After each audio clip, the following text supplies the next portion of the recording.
La réunion à Corté commençait bien. Région, État et intercommunalité réunis pour organiser le tri à la source.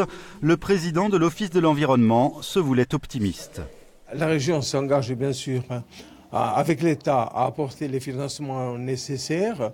Nous, Office de l'environnement, nous nous engageons à apporter l'ingénierie puisque nous sommes en train de renforcer le pôle de soutien aux communautés de communes.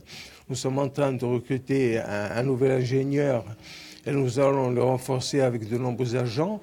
L'État, via la préfète, déclinait les moyens alloués tout en les soumettant à conditions. Nous serons un partenaire exigeant, c'est-à-dire que cette convention, il faut qu'elle produise des effets.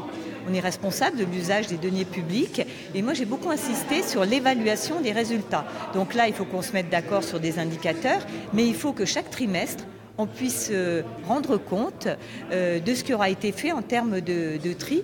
Le président du Civadec, François Tatti, se félicitait de cette convention cadre tout en sentant des réticences. C'est une convention cadre qui est innovante sur le territoire parce qu'elle généralise une convention qui avait déjà été passée pour certains territoires avec l'État et l'ADEME. Donc en cela, elle est très importante, elle amène des moyens nouveaux pour chaque commune. Il y aura peut-être des amendements qui seront faits de manière à faire en sorte que chacun trouve parfaitement son compte dans cette dynamique qui doit être partagée par tous si nous voulons réussir.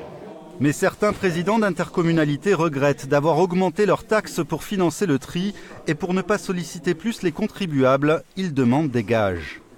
On s'aperçoit depuis longtemps que le tri, c'est pas si facile qu'on le dit, et le tri, surtout, ça coûte à mettre en œuvre. Donc, qui paye?